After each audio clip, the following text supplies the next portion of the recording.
네, 오늘은 부천에 온 지 1주년으로 제가 기념으로 또 말씀을 준비한 시간입니다. 오늘은 누가복음 10장 1절부터 3절의 말씀입니다. 앞에 화면을 보면서 3절밖에 안 되니까 한 목소리로 같이 읽겠습니다. 시작. 그 후에 주께서 따로 70인을 세우사 친히 가시려는 각 동네와 각 지역으로 둘씩 앞서 보내시며 이르시되 추수할 것은 많되 일꾼이 적으니 그러므로 추수하는 주인에게 청하여 추수할 일꾼들을 보내 주소서 하라. 갈지어다 내가 너희를 보냄이 어린 양을 이리 가운데로 보냄과 같도다. 아멘. 오늘 제목은 갈지어다입니다. 미리 말씀드리지만 오늘 전하는 이 말씀은 사실은 하나님의 말씀 이라고 제가 자신 있게 얘기는 못 하겠습니다. 저는 성경을 풀 때 그때가 하나님 말씀이라고 생각을 하고 그 위에 이외에 이제 사역자의 어느 정도의 생각과 사족이 어느 퍼센테이지 이상 들어갔을 때는 하나님의 말씀을 기초로 한 종의 어떤 설명이다 뭐 이런 식으로 제가 표현을 하는데 오늘은 좀 그런 시간입니다. 특별히 1주년이기 때문에 그동안에 이 교회가 어떻게 시작됐는지, 저는 또 왜 사역자가 돼서 왜 교회를 시작하게 됐는지, 종의 정신 8개월 동안 할 때에 계셨던 분이 계시기도 하지만 안 계신 분들도 이제는 제법 되시기 때문에, 그렇기 때문에 다시 한번 이 기회를 통하여 그러한 얘기들을 함께 나누는 것이 좋겠다라는 생각을 하게 되었습니다.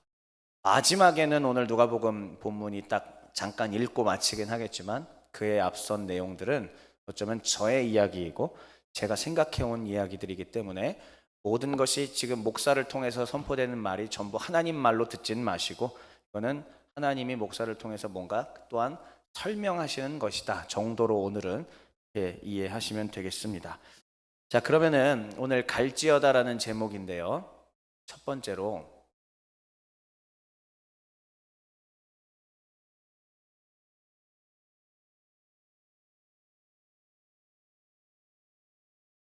네, 제가 다시 한 번만 할게요. 자, 제가 개척 왜 했을까요? 이런 말 문구로 처음 얘기를 한번 시작을 해 보도록 하겠습니다. 저는 원래 개척 성향을 갖고는 있는 사람이지만 안정성을 훨씬 더 중요시하는 사람입니다. 경제적 안정, 생활의 안정, 상황의 안정, 그렇게 좀 스테이블한 그러한 삶을 사는 것을 누구나 다 마찬가지겠지만 저는 또 유독 그런 거를 추구하는 사람입니다. 그런데 개척을 한다라는 것은 사실 굉장한 모험이에요. 저는 이 스릴 넘치는 모험과는 전혀 맞지 않는 사람입니다. 그럼에도 불구하고 개척을 왜 했을까요? 라는 이 질문에 대해서 저는 무엇을 답을 드릴 수 있냐면 하나님이 하게 하셨습니다. 이렇게 답을 드릴 수 있습니다. 제 성향과 맞지 않는 이 개척의 길을 굳이 가게 하신 것, 그것은 하나님의 강권적인 인도와 역사라고 밖에는 도저히 설명할 길이 없습니다. 이미 만 30세 나이에 서울에 있는 200명 되는 교회 담임 자리도 제의를 받아봤습니다. 그 이후에도 담임의 자리, 더 큰 교회의 담임 자리에 대한 근접까지, 저는 뭐 제가 한 것 아무것도 없지만 그런 이야기들도 있었습니다. 어린 나이부터 실력을 인정받았고 사람들에게 박수를 받았으며 또 멋진 길을 간다고 스스로 생각하고 자부하고 있었습니다. 교회 사역 잘했습니다. 어느 성도들하고도 척지지 않았고 늘 즐겁게 해드렸으며 또 하나님 말씀을 제대로 전했을 때에 성도들이 은혜 받고 변화받고 늘 많은 분들이 와서 눈물 흘리면서 제 손을 잡고, 특별히 우리 권사님들 할머님들이 제 손을 잡고 눈물을 훔치시는 경우들이 많았습니다. 그러나 그런 것을 어디 가서 자랑하거나 이야기하거나 그런 일들은 거의 하지 않았습니다. 마땅히 주의 종이기 때문에 하나님의 백성을 하나님이 저를 통하여 위로하시는 것일 뿐 나는 그저 종일 뿐이다라고 하는 이 생각을 이미 20대 초에 모퉁이돌 선교회 이상 목사님을 통하여 배웠고 훈련받았고 일생을 그렇게 살아오신 그 믿음의 선배님들의 발자취를 보면서 저도 그것이 몸에 뱄기 때문입니다. 그렇게 살아가고 주님의 부르심대로 살아가는 종일 뿐이다라는 것이 충만해졌기 때문에 그러한 좀 규모 있는 교회들에서 담임 자리에 제의도 들어오고 이런 일들이 있었지만서도 저는 그러한 자리를 탐내기보다는 하나님이 나에게 어디를 가라 하시는가, 하나님이 나에게 무엇을 원하시는가에 더욱 집중하게 되었습니다. 자, 그렇다면 다시 한번 개척 왜 했을까요? 크게는 하나님께서 인도하셨다라는 것이 답이겠지만 그 하나님은 어떤 것을 통하여 저를 인도하셨느냐면 바로 제 마음 가운데 무언가 소망을 두고 일하게 하셨다라는 사실입니다. 그냥 가만히 있는데 그냥 이렇게 한 게 아니라 그러한 액션을 취하기까지 이 박지엽이라고 한 어린 소년, 어린 청년이 마음속에 무언가 문제의식을 갖게 하시고 또 그것을 개혁하고 극복했으면 좋겠다라고 하는 마음까지도 하나님께서 계속 불일듯 20년 가까이 심어주셨기 때문에 그래서 움직일 수 있었던 것이었습니다. 그러면 제가 개척을 왜 했는가? 일단 이 화면을 하나 보여드리겠습니다. 15년 동안 부교역자로 제가 사역을 하면서 느꼈던 것, 좋은 교회도 있고 별로 좋지 않은 교회도 있었고 정말 인격적으로 또 신앙적으로 존중하고 존경할 만한 목사님들도 계셨고 전혀 그렇지 못한 목사님들도 계셨습니다. 비단 담임 목사님들 뿐만이 아니라 함께 일했던 동료 교역자분들 중에서도 정말 저보다도 나이가 어리지만은 귀감이 될 만한 분들도 만나봤고, 그런데 나이가 어리든 많든 상관없이 정말 인성에 문제가 있는 분, 그리고 자신의 명예와 자기 왕국을 구축하려는 분들도 많이 만나봤습니다. 이런 사람 저런 사람, 이런 교역자 저런 교역자, 이런 성도 저런 성도, 이런 부서 저런 부서들을 다 만나면서 제가 사역을 하면서 다양한 분과에서 사역을 하고 유치부부터 시작해서 모든 연령의 대상들을 다 목양을 하면서 여러 경험들을 하면서 얻어진 결과가 이거였었습니다. 15년 동안 지켜보았습니다. 자, 첫 번째 직분 체계에 대해서 제가 보았는데, 직분이라 한다는 것은 이런 것이죠. 장로, 안수집사, 권사, 서리집사, 그리고 무슨 선교 회장, 또 무슨 어디 회장, 이런 것들이겠죠. 감투라고 합니다.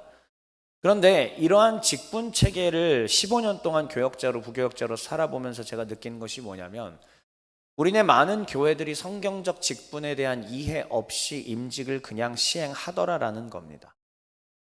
집사가 어떤 일을 하는지 모른 채, 장로가 어떠한 사람이어야 하는지 모른 채, 그리고 심지어는 권사는 성경에 있지도 않은 제도요. 그래서 이러한 많은 제도들이 성경적인 직분의 이해 없이 임직들이 시행되는 것을 보면서 결국은 그 결과값이 무엇이었냐면은 교회가 서열화되더라라는 거죠. 예수님께서는 우리는 배웠지만은 낮은 자리를 가라고 하셨습니다. 자기가 일부러 높은 자리를 선택했다가 부끄러움 당할 일이 생길 것이다. 하나님의 나라는 가치가 전복된 것이다. 계속 지금 몇 주째 들으셨죠? 예, 이게 하나님 나라고, 낮은 자리를 가라는 거고 발을 씻어주라는 것이고, 이게 하나님 나라인데 어떻게 된 게 교회 안에서도 여전히 높은 자리에 올라가야 된다. 내가 장로가 되면은 이제는 하이 클래스가 되었다라고, 로열 패밀리가 되고, 장로 집안들은 로열 패밀리가 되고, 왜요? 장로들은 돈이 많은 사람들을 보통 세우기 때문이죠. 그렇기 때문에 신앙에 따라서 세우기보다는 돈, 액수, 재산, 그리고 사회적 지위에 따라서 장로를 세우기 때문에 자연스럽게 교회 안에서도 그 사회적 지위에 따라서 서열화가 되는 것을 보게 되었습니다. 그리고 그러한 분들께서 교회를 사유화하는 것도 보게 되었습니다. 물론 목사는 당연히 종이고 주의 종일 뿐이지만, 그러나 교인들이, 특별히 높은 하이 클래스에 올라가신 분들께서 교회를 사유화하며 교회는 우리들 것이다라고 얘기하는 말을 들으면서, 그 현장에서 직접 말을 들으면서 이건 아닌 텐데 라는 문제의식을 갖게 되었습니다. 입회 체계에 대해서도 문제의식을 갖게 되었습니다. 제가 수많은 또 세례 문답을 진행을 했습니다. 그런데 우리 청소년들, 그리고 청년들, 그리고 심지어 어떤 장년부의 어떤 분들인데 주님을 안 믿어요. 교육은 했지만 믿지를 않는데 그냥 세례를 주는 겁니다. 이 사람이 진짜 참된 크리스천이 되었는가, 회심을 하였는가, 죄사함의 은총을 받았는가를 체크하지 않은 채 세례문답하기 전주에 1시간 교육해주고 세례 주고 세례교인 명부로 올리는, 그래서 교인 수가 그렇게 늘어나는 거죠. 이러한 현장을 10여 년 동안 제가 보면서 가슴을 치게 되었습니다. 이 사람은 전혀 구원받은 사람이 아닌데, 이 사람은 지금 전혀 하나님의 백성이 아닌데, 복음이 뭔지도 모르는 사람인데 성도라고 불리고 있는 것입니다. 소금은 짠맛을 내는 겁니다. 소금이 만일 그 짠맛을 잃게 되면 다만 버리워져 밟힐 뿐이니라. 누구의 말씀이죠? 예수님의 말씀입니다. 이건 제자들에게, 하나님 나라 백성들에게 하신 말씀입니다. 그러니까 하나님 나라 백성들이 짠맛의 그 염분의 농도가 일정 염분 농도가 돼야 되는데 물타기가 되는 순간, 즉 소금들끼리 모여야 되는 건데 거기 물이 들어오기 시작하면 어떻게? 소금이 주먹만큼인데 처음에 주먹만큼의 물이 들어가면 짠맛이 아주 심합니다. 그러나 이게 이 공간만한 곳에다가 이 전체가 물인데 여기 요만한 소금이면 어떻게 되겠습니까? 짠맛이 날까요? 그다음부터는 안 나는 거죠. 수없이 교회 사역을 하면서 이러한 현상들을 보게 된 것입니다. 그리고 아까 직분 체계와 관련이 되어 있는데, 이러한 분들이 각 부서에서 교사를 하고 있고, 이러한 분들이 부감을 하고 있고, 이러한 분들이 부장집사를 하고 있습니다. 이러한 분들이 성가대 대장을 하고 있고, 이러한 분들이 다양한 감투를 써서 이러한 저런 것들을 합니다. 그러니까 봉사 체계, 인격의 변화 없이도 봉사의 직책을 맡게 되니까 어떻게 돼요? 내가 여선교회 회장인데, 내가 장로 부인인데, 내가 누구인데, 내가 지금 어느 부서, 내가 중고등부 부장집사인데, 이렇게 얘기하면서 교회를 사유화하고 권력화하고, 그러면서 교회의 질서마저 균열을 내는 현상들을 보게 된 것이죠. 정말 죄송합니다만 학을 뗐습니다.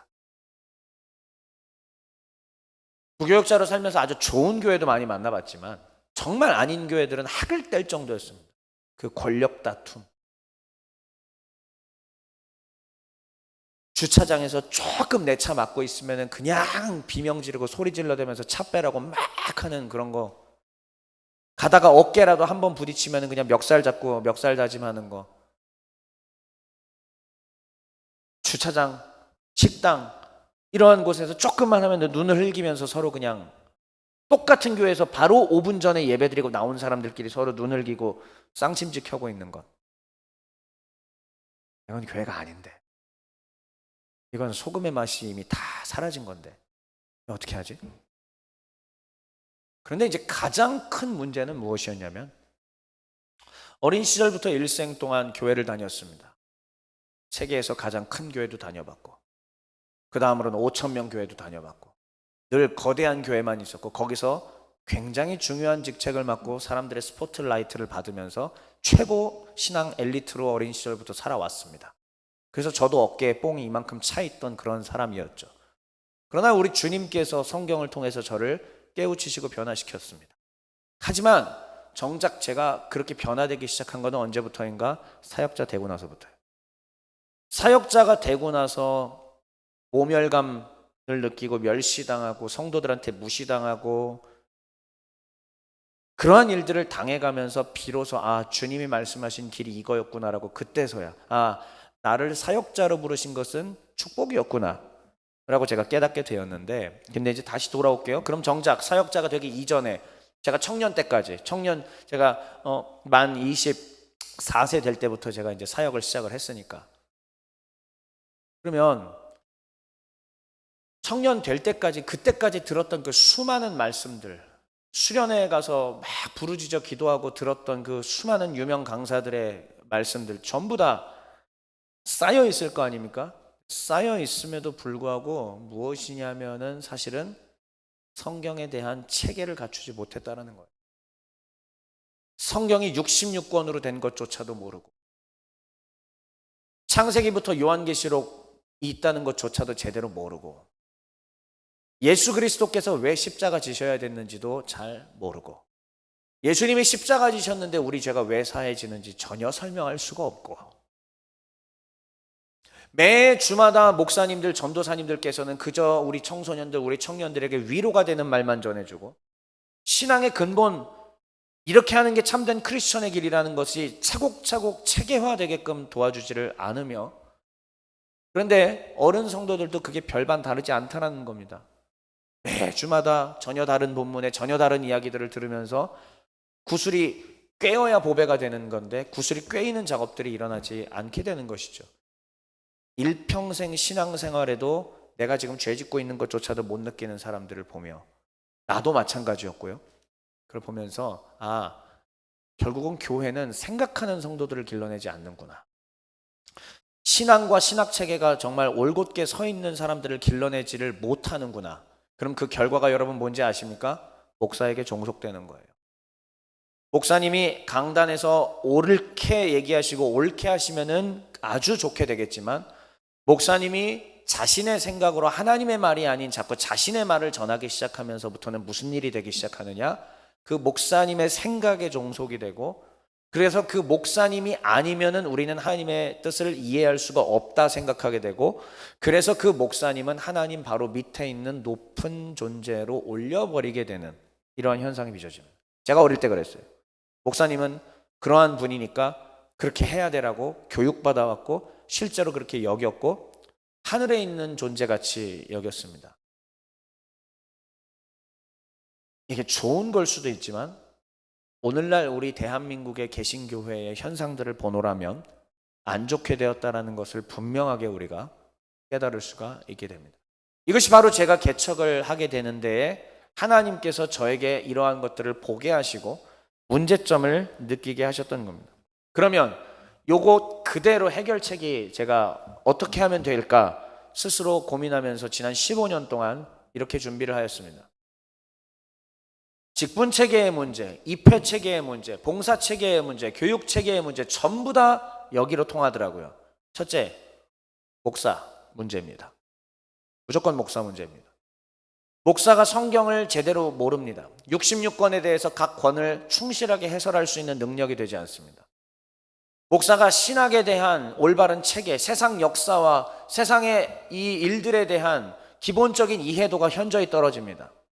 성경과 신학에 대한 전문가가 되어 있지 않은 상태에서 교회를 맡아서 담임이 되어서 교회를 운영하다 보니, 그러니까 여기서 빵꾸 나면 이렇게 때우고 여기서 빵꾸 나면 이렇게 때우고, 하나님이 가르쳐 주신 말씀에 근거한 체계에 대한 이해가 없기 때문에 이러한 저런 땜빵식이 이루어진다는 것이에요.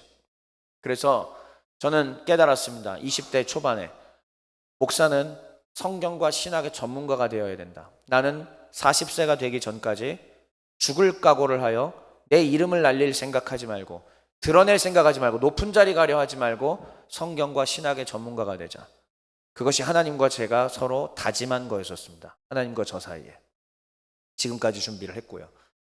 자, 그 다음에 목사는 교회의 올바른 청사진을 그릴 수 있어야 됩니다. 그것은 교회사에 대한 이해가 있어야 됩니다. 교회가 처음 세워지는 오순절에 성령이 강림하고 난 이후부터 초대교회부터 시작해서 교부 시대를 거쳐서 그레고리안 1세, 그레고리안 7세, 주후 590년의 이 그레고리안 시대 이후로 어떻게 개혁이 일어났고 또 어떻게 중세의 타락이 일어났으며 그리고 다시 종교개혁까지 이루어지게 되었는가에 대한 역사적인 맥락을 분명히 이해하고 한국의 역사 상황을 이해해야 되며, 그리고 한국의 역사 상황 속에서, 한국 교회사 속에서 지금 우리 시대의 21세기에 어떻게 교회를 온전하게 세워야 할 것인가에 대한 올바른 청사진을 그릴 수 있어야 된다. 이게 제가 고민했던 겁니다.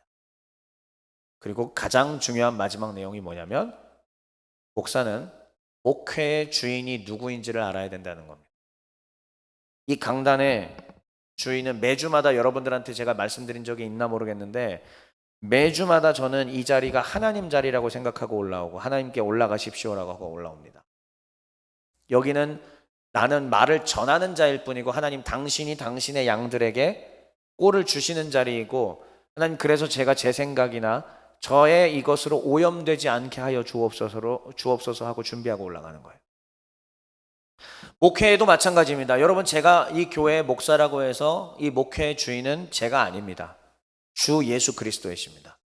주 예수 그리스도의 말씀이 여러분들을 목양하는 것이고 목회하시는 것이고요.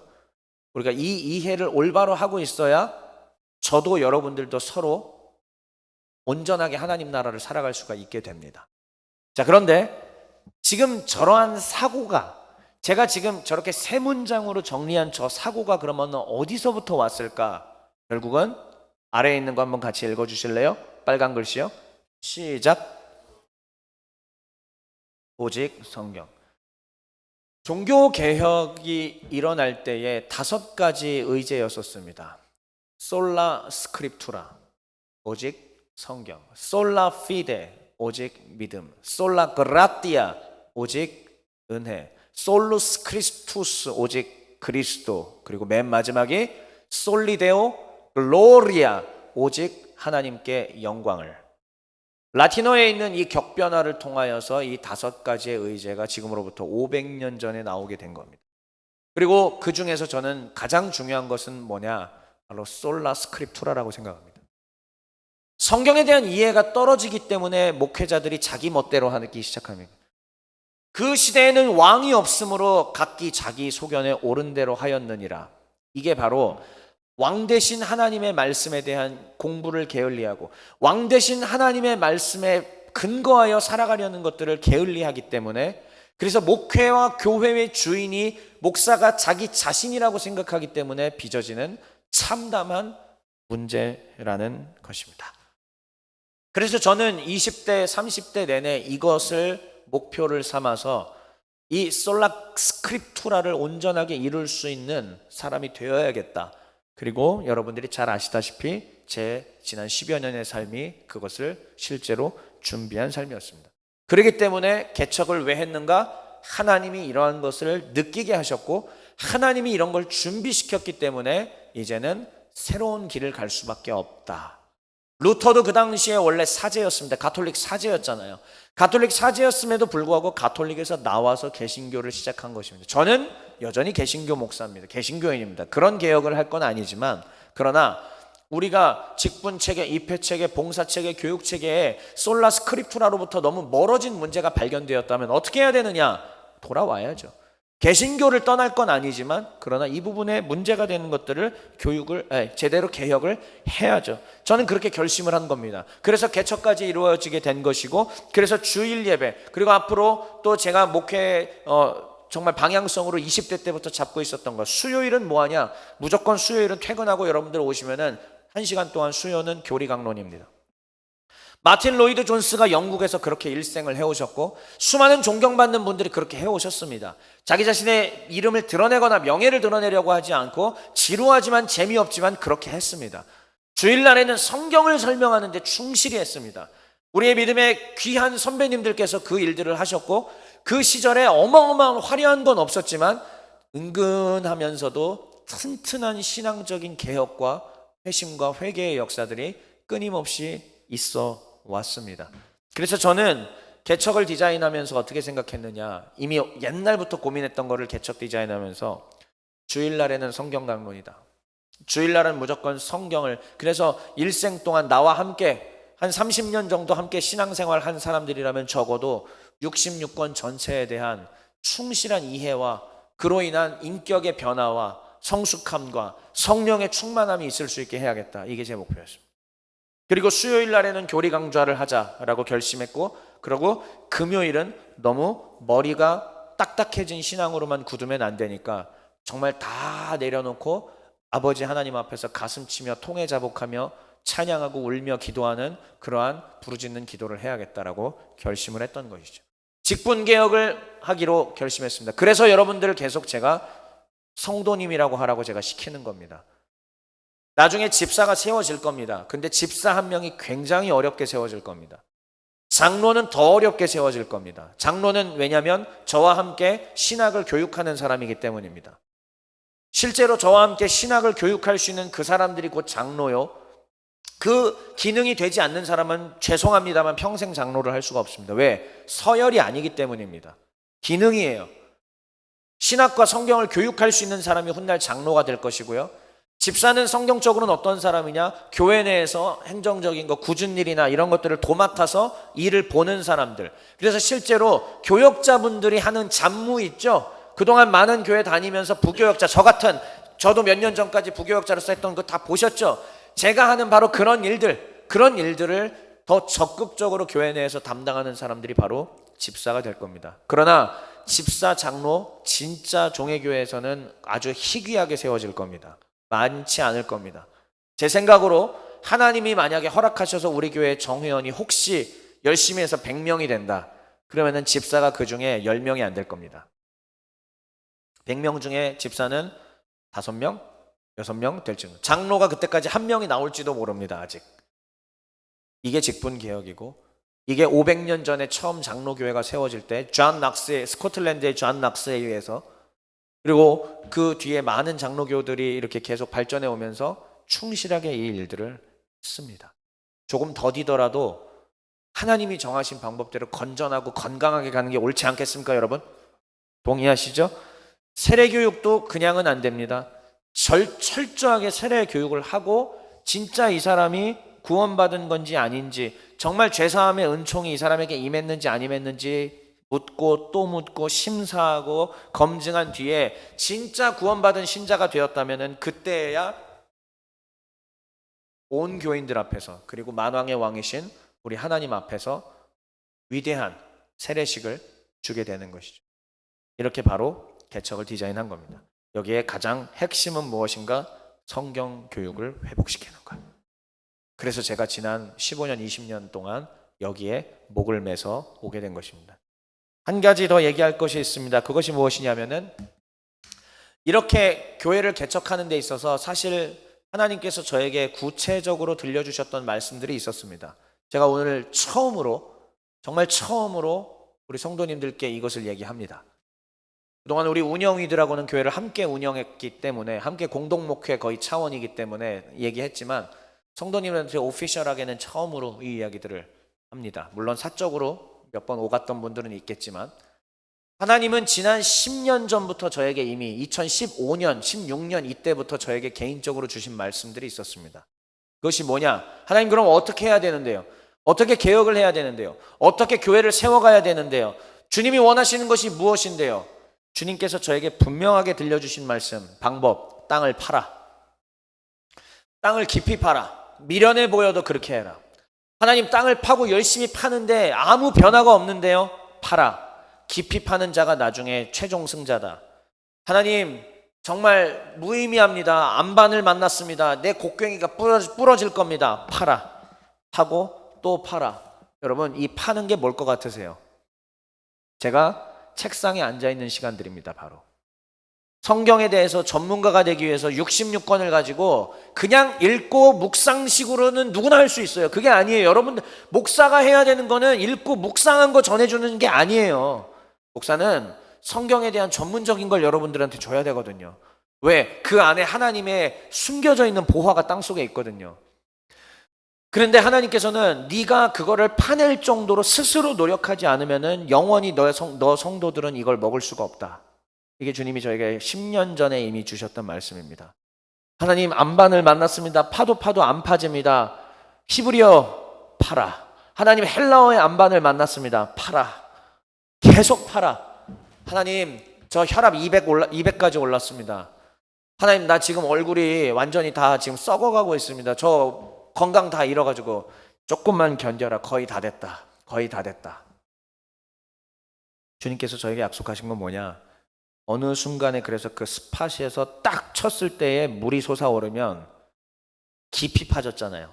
자, 그러면 깊이 파진 만큼 이 공간에 담수를 채울 용량이 얼마나 되겠습니까? 요만큼 판 사람이랑 이만큼 판 사람이랑 담수가 용량이 어떻게 될까요? 차원이 다르겠죠? 그러면 한번 그렇게 고생해서 파놓으면 이제는 마르지 않는 샘물이 계속 쏟아져 나온다. 그리고 생태계가 살아날 거다. 이게 주님이 저에게 주신 말씀입니다. 10년 전에 제가 이 말씀을 하나님께 듣고 나서, 나는 그럴 자격이 없는 사람인데요, 하나님. 나는 도대체 그걸 할 수 있는 사람이 아닌데요, 하나님. 저 어떻게 합니까? 해야 한다. 내가 너를 선택했다. 안 하면 못 가져간다. 이거예요. 안 하면 못 가져간다. 알려는 줬는데 안 하면 못 가져간다. 하면 가져간다. 어떻게 할래? 제가 그래서 연애도, 결혼도, 모든 것도, 그리고 제 나이 또래 친구들은 사랑의 교회나 분당 우리 교회나 수영로 교회 한번 가야 담임으로 청빙받아 갈 수 있는 기회가 열리는데 그 나이 때 해야 될 모든 것들을 다 포기했습니다. 이거 하나 얻으려고요. 왜? 저분이 말씀하신 거예요. 뚜렷하게 주신 말씀이기 때문에 제가 거부할 수가 없었습니다. 사랑하는 종회가족 여러분들, 이제 어때요? 샘물이 좀 나온 것 같지 않습니까? 여러분들이 지금 매주마다 그 샘물을 먹고 있다는 생각 혹시 안 드셨어요? 내 영혼이 살아난다라는 거, 지루하고 박지원 목사 설교 더럽게 재미없지만, 어렵지만 생명이 살아나고 있다라는 감정 영혼의 그 반응 못 느껴보셨습니까? 대답들은 없지만 저는 그러리라고 생각을 해요. 하나님이 이미 그렇게 하고 계시는 걸 저한테도 증명하고 계시기 때문에. 그런데 이 방법대로 제가 진짜 10년을 가까이 하니까는 주님이 얻게 하셨습니다. 물이 나오더라고요. 예. 그래서 제가 여러분들한테 마음껏 퍼줄 수가 있게 됩니다. 솔직히 저 같은 사람이 뭔데 지금 신학대학원 가서 우리 신학 공부하고 있는 전도사님들한테 강의도 하고 그러겠어요. 근데 엄청 좋아합니다. 너무 신나해요. 너무 행복해해요. 전도사님들이.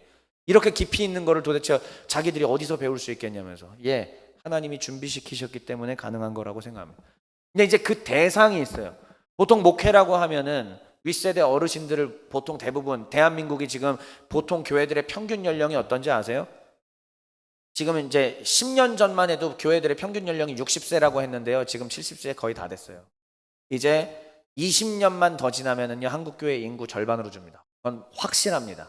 특별한 부흥의 역사가, 정말 특별한 역사가 있지 않는 한 무조건 절반 가까이 줄어요. 다 돌아가실 거니까요, 이제. 그리고 새로운 사람들의 유입은 없으니까요. 하나님은 저한테 너는 이 방법대로 하되 그 대상을 미안하지만은 네 윗세대에게는 관심도 두지 말라고 하셨습니다. 그렇다고 종회교회에 어르신들이 오면 무시하겠다 아니에요. 당연히 전도하고 해야죠. 그런데 일단 하나님이 10년 전에 저에게 주셨던 말씀은 뭐냐면, 너의 그것은 대상은 윗세대가 아니다. 자라나는 세대다. 그때 MZ라는 말이 없었습니다. 그때 알파 세대라는 말도 없었습니다. 근데 들어보도 못 봤는데 하나님이 저한테 너보다 한 10여 년 정도 아래래요, 자꾸. 생각해보니까 그게 G세대, 끝세대들하고 알파 세대들이에요. 하나님께서 지금 그 세대들을 저에게 겨냥해서 주셨구나. 죄송합니다, 우리 M세대들. 그래도 M세대들도 같이 가는 거예요. 예, 머물러 있지 말자, 같이 가는 거야. 그래서 이 자라나는 세대에게 집중하라고 얘기했습니다. 그래서 하나님은 새로운 시대, 새로운 세대에 맞게 복음을 가르쳐라라고 하셨는데, 목적은 같이 읽어볼게요. 자, 이 방법과 이 대상까지 하나님이 주셨는데 그 목적이 있습니다. 목적 같이 읽어볼게요. 시작. 네, 결국은 이 알파 세대, G 세대, 그리고 우리 M 세대들까지 같이 해서 뭐 하라는 거냐면, 어차피 한국교회 인구 줄어요. 어차피 20년 안에 정말 급격히 한국교회 쪼그라듭니다. 이거는 사회학적으로도 막을 길이 없어졌습니다. 목회 데이터 연구소를 통해서 저도 매주 그런 것들을 체크하고 있고요. 데이터 통계들을 다 보고 있고 사회 돌아가는 것들을 보고 있습니다. 목사가 게을리할 수 없죠. 노력하고 있습니다. 저도. 시대의 변화 속에서 무조건 그렇게 됩니다. 어쩔 수 없습니다. 인구가 현저히 줄었고 초등학교들이 사라져가고 통폐합되고 있고, 눈 깜짝하면 그들이 청년이 돼 있는데 이제는 청년 세대가 훅 줄었고, 저희가 수능을 60몇만 명 보는데 지금 20만 명 되잖아요. 안 돼요. 이젠 막을 길 없습니다. 그러면 새로운 세대의 교회 유입이 없기 때문에 끝나요. 그러나 그 적은 숫자라 할지라도 하나님께서는 이제 거기서 알곡을 가려내신다라는 얘기입니다. 그래서 진짜 하나님의 법대로 가치가 전복된 그 하나님 나라 가치대로 사는 주의 종들을 세워내겠다. 어디를 통해? 종회교회를 통해. 믿으십니까? 전 믿습니다. 그렇게 한다고 하셨고 약속했고, 하지만 제가 믿음이 약해서 맨날 힘들어서 하나님 앞에 징징거리고 있을 뿐입니다. 저는 믿음이 없습니다. 전 능력이 안 됩니다. 하나님 도와주십시오. 이러는. 자, 그러면 그러한 종들을 세워나가는 데 있어서의 구체적인 목표점들이 있습니다. 이 목적을 이루기 위한 목표가 뭐냐? 이거는 20대 때부터 저에게 하나님이 계속 훈련시키신 거예요. 첫 번째 라인 한번 읽어볼까요? 마귀와 시작. 되게 원초적인 얘기인데요. 다시 옛날로 돌아가더라고요. 하나님이 저한테 이거는 제가 2000년대, 아직 2010년이 되기 전에 이미 그때부터 주셨던 저에게 가르침이에요. 뭐냐? 재어봐. 나는 너를 새로운 시대의 사역자로 택했는데 네가 해야 될 건 뭐냐? 이제 너에게 붙여줄 내 백성들은 네가 마귀와 싸워 이기는 성도로 키워내야 된다. 마귀와 싸워 이긴다고요? 그래, 마귀와 싸워 이겨야 된다. 그 방법은요, 말씀을 가르쳐라. 그럼 된다. 말씀을 가르쳐서 구원의 감사와 찬송이 넘치게 해야 됩니다. 말씀을 알아야 그게 구원의 감사와 찬송이 넘치지 않을까요? 그냥 감정으로 휘둘리는 그런 거 말고 말씀 안에서 이해되는 구원의 감사와 찬송. 또 하나, 말씀을 가르쳐서 복음을 전하게 하라. 근데 이제 마지막 게 제일 중요하죠. 내 아들 박지여봐, 말씀을 가르쳐서 세상에 쾌락에 물들지 않게 해라. 이게 주님이 저 20대 때부터 계속 주신 말씀이에요. 오늘날에 많은 크리스천들이 왜 힘을 잃어가냐면, 교회 다니면서 인구는 많지만 왜 기독교가 힘을 잃어가냐면은 정직하지 않아요. 음란합니다. 악독합니다. 죄악에 가득 차 있고, 그리고 회개하러 나오긴 하지만 여전히 반복합니다. 죄송하지만 하나님 경외하지 않는 겁니다. 분노가 많습니다. 서로 분노 조절을 잘 해야 되는데 분노 조절 장애로 인하여 직장에서도 맨날 쌈박질만 합니다. 그리고 크리스천입니다. 집사람입니다. 장로입니다. 나도 장로야, 괜찮아, 마셔. 나도 집사야, 괜찮아, 가자. 이게 팽배해버린, 그래서 이거를 허용하기 시작하는 시대가 되면서부터 교회가 힘을 잃었다고 주님이 저한테 2000년대에 말씀하셨어요. 막으라는 얘기죠. 하나님, 저는 아무것도 할 수 없는데요, 말씀만 준비하고 있어라. 그리고 때가 되었을 때 외치면 그때부터 내가 일할 것이다. 이게 주님의 약속이었습니다. 그래서 교회 개척까지 이루어지게 된 거죠. 그러면 마귀와 싸워 이기는 비결이 뭐냐? 어쩔 수 없습니다. 종의 교회의 정회원이 되기 위해서는 제가 성적인 부분에 대한 결단에 그것까지 넣어놨습니다. 혼외 성관계는 앞으로 이전까지 여러분들의 그걸 묻지 않아요. 혼인 외의 성적 관계는 하지 않겠습니다라는 다짐이 있어야만 정회원으로 받습니다. 이걸 못 받을 것 같으면 다짐하지 않으면 정회원 세우지 않습니다. 성결하지 않는 자는 마귀를 이길 수 없다. 이게 주님이 20대 때부터 계속 얘기하신 것이고, 또한 분노하는 자는 마귀를 이길 수 없다. 마귀에게 밥을 허용한, 내게 마귀가 계속 달라붙어 있게 하는 가장 좋은 무기가 뭐냐면은 내가 화내고 거짓말하고 음란한 거예요. 그러면은 마귀가 절대 나를 떠나지 않고 계속 내 안에 머무르려고 합니다. 그러면 말씀은 뭐냐? 이걸 이겨내게 하는 거죠. 그러니까는 여러분들이 죄악에 사로잡혀 있을 때 저를 만나기가 힘든 거고요. 죄악에 사로잡혀 있을 때 말씀 듣기가 괴로운 겁니다. 왜요? 찔려올 거니까요. 영적으로 다 하나님 앞에서 드러나니까요. 그러나 이걸 하라는 거죠. 또 하나, 마지막 뭐냐? 돈의 노예가 된 자는 마귀를 이길 수 없습니다. 결국은 우리 시대에 하나님께서 저에게 20대 때부터 말씀하신 게 이거였고, 이걸 준비하라고 얘기하신 것이고, 이걸 위해서 결국은 이걸 제대로 하기 위해서라도 교회를 개척할 수밖에 없게 되었다라는 사실을 말씀드립니다. 마지막입니다. 그래서 이제 우리는 부천에 왔고 1년이 되었습니다. 오늘 본문이었습니다. 그 후에 주께서 따로 70인을 세우셨습니다. 12제자만 있었던 게 아니에요. 70인의 제자가 있었습니다. 친히 가시려는 각 동네와 각 지역으로 예수님께서 이들을 둘씩 짝지어서 그들을 앞서 보내셨습니다. 그러면서 얘기하시죠. 추수할 것은 많은데 일꾼이 왜 이렇게 적은가? 그러므로 추수하는 주인에게 청하여 추수한 일꾼들을 보내주소서 하라. 그러면서 예수님이 말씀하십니다. 갈지어다. 오늘 제목이죠. 갈지어다. 내가 너희를 보냄이 어린 양을 이리 가운데로 보냄과 같도다. 주님께서는 우리의 길을, 어린 양과 같은 우리를 이리에게 보내는 것 같다고 하시지만은 결국 보냈어요, 안 보냈어요? 보내는 거예요. 잡아먹힐 수도 있는 상황인데 잡아먹히지 말라는 겁니다. 너가 세상 가운데 나아가서 성결하라는 거예요. 세상 가운데 나아가서 말씀대로 해보라는 겁니다. 세상 가운데 나아가서 돈의 노예가 되지 말라는 얘기입니다. 내가 100을 얻을 수 있는 상황 가운데 조금 포기했을 때 이 사람의 영혼을 얻을 수 있다면 돈을 조금 포기하고 이 사람의 영혼을 얻으라. 할 수 있겠어요? 사업하시는 분들 가능하겠습니까? 하라는 거예요. 이게 주님의 그 말씀입니다. 자, 나는 너희를 어린 양에게 보내는 이리때 가운데 보내는 어린 양과 같이 지금 생각하지, 하지만 보낼 거다. 싸워라. 이겨라. 어린 양이요, 이리를 어떻게 이겨요? 주님이 뒤에서 버티고 계시면 이길 수 있습니다.